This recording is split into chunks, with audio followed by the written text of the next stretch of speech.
Assalamualaikum warahmatullahi wabarakatuh. A'udzu bikalimatillahi tammati min syarri ma khalaq.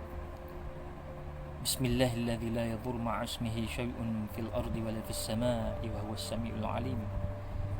Bismillahi tawakkala 'ala Allah wala haula wala quwwata illa billahil 'aliyil 'azim.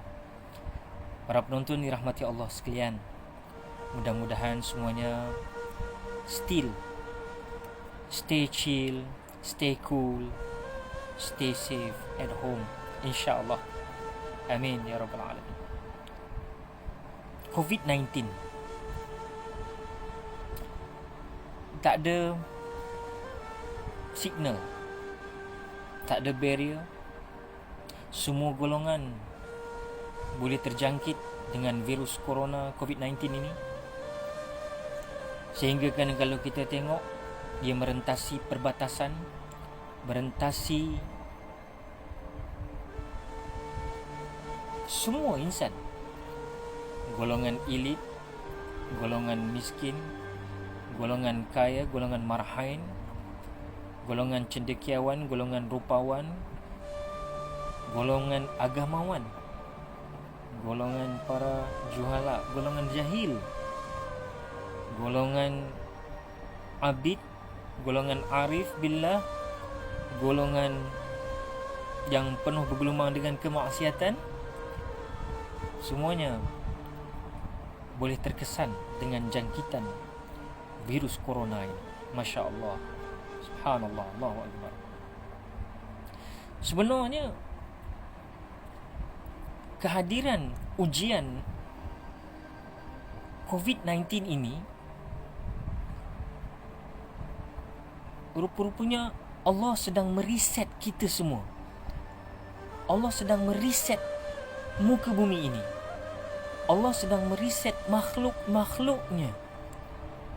Umpama kalau kita sentiasa menggunakan suatu mesin atau suatu alat atau suatu alat elektronik, ataupun kalau zaman dulu kita ada kaset, ada CD, ada mesin, apa-apa juga, internet. Sometimes bila kita dah pakai terlalu lama, dia hang. Bila hang, nak kena reset balik. Inilah mungkin yang berlaku kepada kita semua pada hari ini. Allah sedang mereset makhluknya. Dalam erti kata lain, Allah sedang membersihkan kita. Allahu Akbar. Allah sedang nak filter kita. Allah sedang nak menyaring kita untuk melihat di mana golongan ashabul yamin dan golongan ashabul shimal, golongan kanan atau golongan kiri. Allahu Akbar. Sebab itu kita tengok hari ini,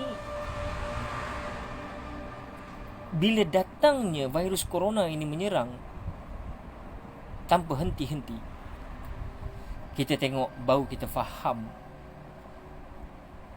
bila proses perintah pengawalan pergerakan dilakukan di seluruh dunia, termasuk negara kita Malaysia, yang alhamdulillah hari ini menunjukkan suatu graf yang baik berbanding dengan negara-negara yang lambat membuat perintah pengawalan pergerakan ini. Memang ada kesan positifnya, Masya Allah, alhamdulillah. Tapi rupanya ini merupakan suatu, kalau kita baca dengan hikmah, rupa-rupanya insan kalau dibiarkan dia tanpa dengan kawalan, maka dia akan menjadi kadang-kadang tidak terkawal. Ini yang disebut, kalau as a Muslim, kita manusia ini, Allah beri akal, dan akal itu hendaklah dipandu dengan Al-Quran dan Hadis. Hendaklah dipandu dengan pengawalan hukum hakam ini. Itu gunanya hukum hakam, bukan menyusahkan kita, tetapi mengawal kita daripada berlakunya kerosakan kepada diri kita sendiri. Allah dah ajar lama, Allah dah utus Nabi Muhammad SAW untuk memberitahu perkara ini. Kalau kita langgar juga, maka berlakulah apa yang berlaku sekarang ini. Apabila kebebasan itu tiada batasnya, maka jadilah ibarat air yang datang menghunjam manusia. Air asalnya keperluannya untuk minum, menjadi manfaat untuk kita. Tetapi kalau dia datang dalam keadaan luar biasa, dalam keadaan tidak dikontrol, maka terjadilah tsunami sebagaimana akan membunuh ratusan ribu manusia. Begitulah hakikatnya, manusia ini perlukan pada pengawalan. Apatah lagi kita sebagai seorang Muslim, kita ini dikawal oleh hukum hakam. Apatah lagi kita as a Muslim, kita ini disebut di dalam Quran, golongan ciri-ciri orang yang bertakwa itu alladzina yu'minuna bil ghaib, dan mereka yang beriman dengan benda-benda ghaib. Syurga neraka benda ghaib kita tak nampak. Dosa pahala benda gaib kita tak nampak pun dicatatkan banyak mana sekarang ni. Begitu juga para malaikat, benda gaib kita tak nampak. Ada tapi macam tiada. Tiada sebenarnya ia wujud, ia ada. Sama macam virus corona hari ni. Nampak macam tak ada tapi dia ada. Nampak macam tiada tapi dia ada. Nampak macam ada tapi kadang macam rasa tak ada. Sebab itu sekarang ini Allah sedang memanggil kita. Letakkan pergantungan seluruhnya secara total kepada Tuhan empunya segala-galanya. Allahu Akbar. Ini yang diajar hikmah COVID-19. Hikmahnya lagi, hancur kesombongan, hancur keegoan, hancur perasaan takbur, hancur perasaan yang ingin menyalahkan orang lain, hancur perasaan mazmumah, sifat-sifat yang terkeji di dalam hati kita yang mungkin kadang-kadang tak nampak. Ibarat virus corona yang tak nampak. Maka Allah hantar ini, hancur, lebur segala-galanya mudah-mudahan.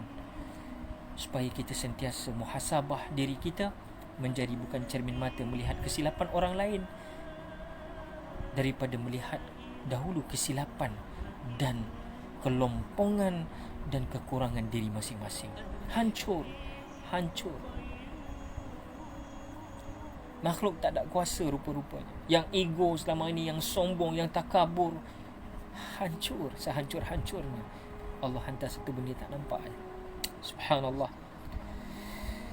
Maka apabila virus corona ini datang, Masya Allah, kita tengok, kita rindu kepada solat berjemaah. Kita rindu kepada bersalam-salaman antara satu dengan lain sebelum ini, yang mudah saja dilakukan. Tetapi hari ini, dek kerana virus ini, ianya terpaksa tidak boleh dilakukan. Masya Allah, tak terfikir, tak terjangkau akal kita. Hilang nikmat berjemaah, hilang nikmat bersilaturahim, hilang segalanya. Ini adalah untuk kita mengambil iktibar, kerana ada golongan di luar sana sebelum kehadiran COVID-19 ini, mereka tidak termasuk golongan yang menyambung silaturahim. Mereka tidak termasuk dalam golongan yang suka berjemaah. Allahu Akbar. Dan kehadiran COVID-19 ini, kita jangan melihat apa yang telah terhidang ujian ini sekarang, tetapi lihat sebelum terhidangnya ujian ini, apa dia? Allah ingin melihat bagaimana kita beribadah seandainya kita tidak diizinkan untuk ke rumahnya. Allah ingin juga seolah-olah menjadikan rumah kita sebagai baiti jannati. Allah ingin kita berbisik-bisik tanpa diketahui orang, tetapi tembus ke langit, sampai kepada penghuni langit. Nah, kita lihat juga kadang-kadang sebelum COVID-19, betapa banyak golongan yang mempertahankan kemaksiatan yang dilakukannya secara sembrono, secara suka hati, secara berseronok, secara berbangga-bangga menayangkan kemaksiatan yang dilakukan seolah-olah memang tidak salah, walaupun ada nas dan dalil yang menyatakan memang salah. Bahkan apabila para ulama agamaan menegur, golongan agamawan menegur mereka ini, ada juga golongan yang menjadi pendukung mereka mempertahankan kemaksiatan ini. Allahu Akbar. Inilah masa untuk kita kembali kepada Allah, kembali kepada Rabb penjaga kita sebenar. Ada yang sibuk nak berdebat tak tentu pasal. Ada yang sibuk berdebat dengan perkara yang beliau bukan ahli di dalam perkara itu, beliau pun nak berdebat juga. Fas'alu ahla dzikr, dan bertanyalah kalian kepada orang yang ahli. Tapi hari ini semua jadi ahli. Akibatnya apa? Akibatnya berlakulah satu perkara yang asalnya tujuannya untuk diselesaikan, untuk dicarikan solusi, tetapi dia tidak menjadi solusi, bahkan dia menjadi sebagai suatu perkara yang menghancurkan ukhuwah antara satu dengan lain. Sehingga kalau zaman dulu kita melihat, zaman tak ada media sosial ni, para alim ulama begitu sekali disanjung, disegani, disantuni dengan penuh peradaban. Tapi hari ini sudah tidak ada. Netizen yang kita tak tahu mereka ini mana latar belakang mereka, mereka dengan sesuka hatinya menggunakan perkataan-perkataan yang menyakitkan kepada para hukama, pada alim ulama, pada golongan yang ingin mencegah mungkar, yang mengamarkan ma'ruf. Tetapi mereka ini kadang-kadang dikecam. Ada pula yang diuji di dalam ilmunya, maka perdebatan terjadi di situ. Hentikan perbuatan-perbuatan yang membuktikan kejahilan dan sifat dalaman kita ini, kerana ini akan lagi menyebabkan dunia menjadi kucar kacir. Bukan memberi kesejukan dan as-sakinah, tapi menambahkan lagi kekeruhan sesama kita. Dan berapa ramai yang hilang rasa malu hari ini di media sosial. Hari-hari ditonjolkan sebelum kehadiran COVID-19 ni, hari-hari mereka menunjukkan sesuatu aksi tanpa rasa segan dan malu lagi, tidak berselindung lagi. Kerana yang melihat itu hanya suatu button, suatu kamera kecil. Mereka lupa di sebalik kamera kecil itu rangkaiannya boleh tembus ibarat rangkaian COVID-19 sekarang ini, menuju kepada sesiapa saja. Allahu Akbar. Hilang rasa malu. Kembalilah. Dan hari ini Allah nak suruh kita duduk di rumah.